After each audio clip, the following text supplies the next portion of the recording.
Hello दोस्तों, आज हम लाए आप लोगों के लिए मोस्ट इम्पोर्टेंट क्वेश्चन विद्युत मोटर का, जो आप लोगों के एग्जाम में 6 नंबर का पूछता है। ठीक है, ये जो विद्युत मोटर का आप लोगों को क्वेश्चन पूछे तो ये चित्र आप लोगों को ज़रूर बनाना है। वीडियो को लाइक नहीं किया तो लाइक कर दीजिए, सब्सक्राइब करना नहीं भूलिएगा। ठीक है, तो ये आप लोगों के लिए बहुत मोस्ट इम्पोर्टेंट क्वेश्चन है, इसे आप लोग 2-3 बार प्रैक्टिस कीजिएगा।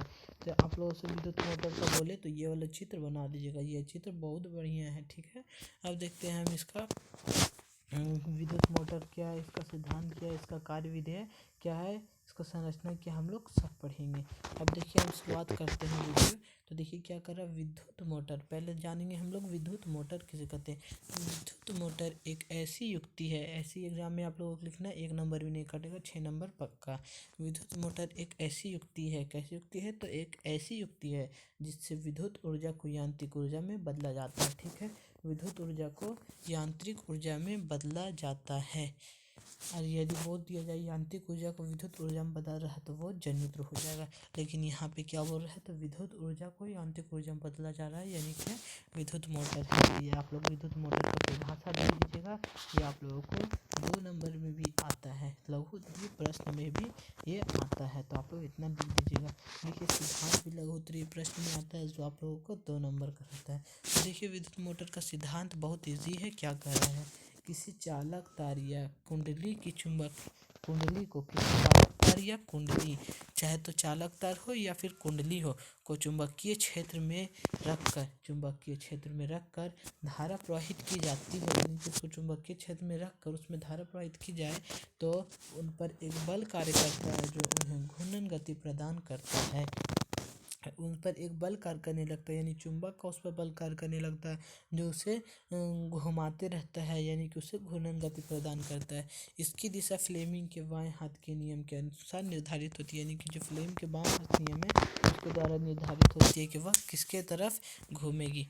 तो यहाँ पे देखिए यही है, यह जो ABCD लगा हुआ है यही है कुंडली, और यह जो ये दोनों है यह है चुंबक। ठीक है, तो ये चुंबक के बीच में लगा हुआ है, और जब इसमें बैटरी के द्वारा धारा प्रवाहित कराई जाती है तो धारा प्रवाहित कराई जाती है तो इसमें जो करंट आता है, करंट आने के वजह से यह भी जो कुंडली है, कुंडली भी एक चुंबक बन जाती है। अब आप लोगों को पता होगा कि यदि N और N चुंबक में N और N अगर यदि चुंबक को पास में ले जाए तो कभी नहीं आती है, और यदि चुंबक को N और S में लाया जाए, N और S में लाया जाए तो हमेशा चिपक जाएगी। इसीलिए क्या किया गया, वही यहाँ पे किया गया है कि उल्टा कर दिया गया है। जैसे यहाँ पे S है तो यहाँ पे भी S है, यहाँ पे N है तो यहाँ पे भी N है। इसीलिए यह इसको घूर्णन गति प्रदान करते रहती है और यह घूमते रहती है और विद्युत ऊर्जा को यांत्रिक ऊर्जा में बदलती रहती है। यही इसका सिद्धांत था। अब देखते हैं विद्युत मोटर की संरचना, यानी कि विद्युत मोटर की संरचना क्या है। तो विद्युत मोटर की संरचना में सबसे पहले क्या होता है, तो चुंबकीय क्षेत्र, चुंबक क्षेत्र का रहना एकदम मोस्ट इम्पोर्टेंट है।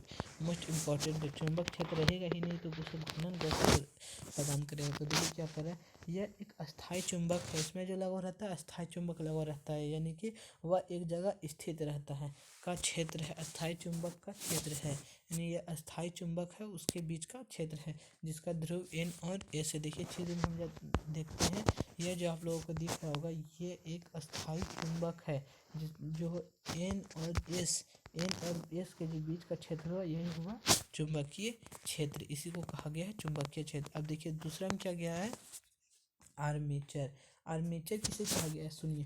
तो यह तांबे के तार से लिपटे एक आयताकार कुंडली है।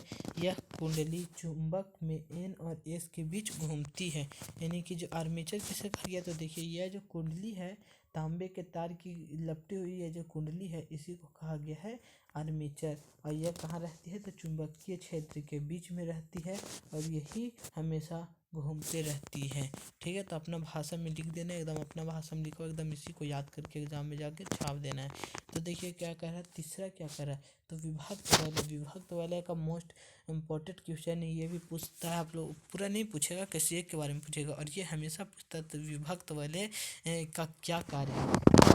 यह पीतल का बना एक छल्ला होता है, यह एक पीतल का बना होता है जो 2 बराबर भागों में R1 और R2 में बटा है। आर्मेचर के कुंडली के सिरे इन्हीं वलयों से जुड़े होते हैं जो धारा के प्रवाह की दिशा को उलटने में कार्य करते हैं। तो देखिए हम आप लोगों को चित्र में समझा देते हैं विभक्त वलय किसे कहा गया है। तो देखिए विभक्त वलय कहा गया है ये वाला को, ये जो गोल सा छल्ला आप लोगों को दिख रहा है R1 और R2, यही है दो गो विभक्त वलय। जो ये आर्मेचर के जो सिरा है, ये जो आर्मेचर के सिरा है वह इसी से लगे होते हैं।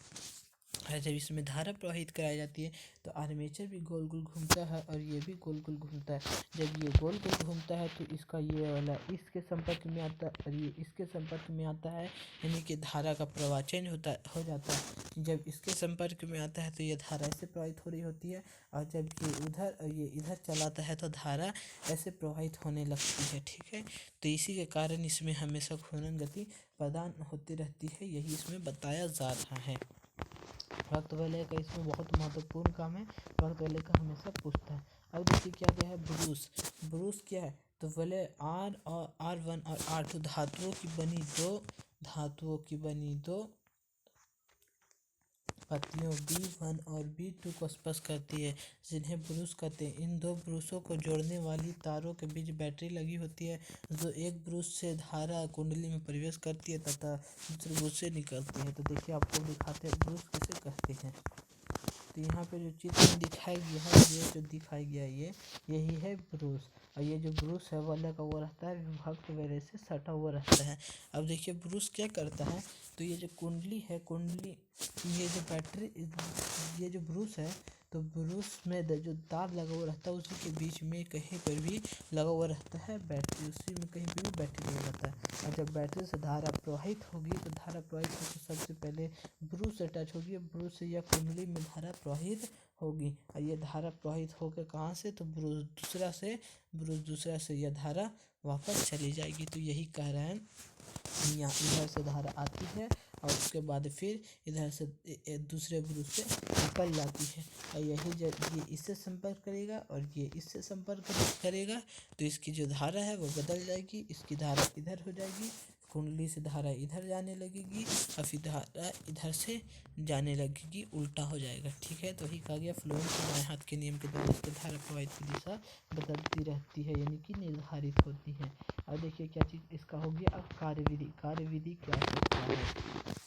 कार्यविधि है जब बैटरी से कुंडली में धारा प्रवाहित कराई जाती है तो वहाँ जो बैटरी लगा हो उसे जो धारा प्रवाहित की जाती है, तो फ्लेमिंग के बाएं हाथ के नियम से कुंडली ए बी और सी डी पर बराबर परंतु विपरीत दिशा में चुंबकीय बल कार्य करता है। तो देखिए हमने आप लोगों को बताया था, यानी कि जो बैटरी है, बैटरी से जब धारा प्रवाहित कराई जाती है तो कुंडली में धारा प्रवाहित होती है, और यह चुंबकीय क्षेत्र में रखा हुआ कुंडली में जब धारा प्रवाहित कराती है, ये भी एक चुंबक बन गया, ये भी चुंबक है, ये भी चुंबक है।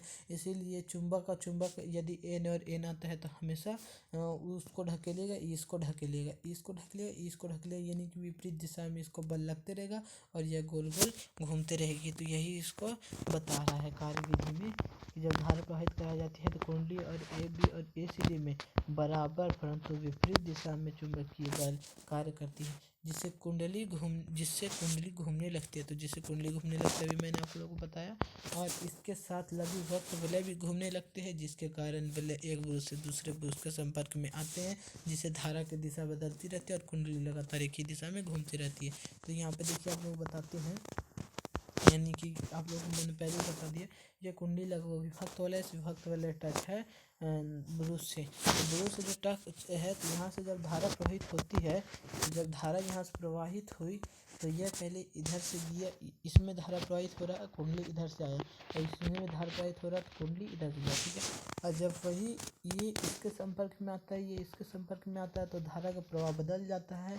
इसी से यदि इधर एन है, इधर एस है, जब धारा प्रवाहित होता है तो ये बन जाता है एस और ये बन जाता है एन, इसीलिए इसमें हमेशा बल कार्य करते रहता है और ये हमेशा घूमते रहता है। ठीक है, अब कार्यविधि हम लोग भी समझ लिए। अब इसका उपयोग देख लेते हैं, इसका उपयोग क्या है। तो इसका उपयोग तो बहुत ईजी, उपयोग तो आप लोग लिख ही लीजिएगा, पंखा, जल पंप, आटा चक्की, वॉशिंग मशीन, अनेक विद्युत उपकरण, वॉशिंग मशीन, मिक्सर मशीन, पंखा हो गया, बहुत चीज़ में इसका उपयोग किया जाता है। आप लोगों को यह वीडियो ज़रूर समझ में आया होगा, इसीलिए आप लोग इस वीडियो का यदि पसंद आया है तो सब्सक्राइब ज़रूर कीजिए और लाइक करना नहीं भूलिएगा। ठीक है, बाय।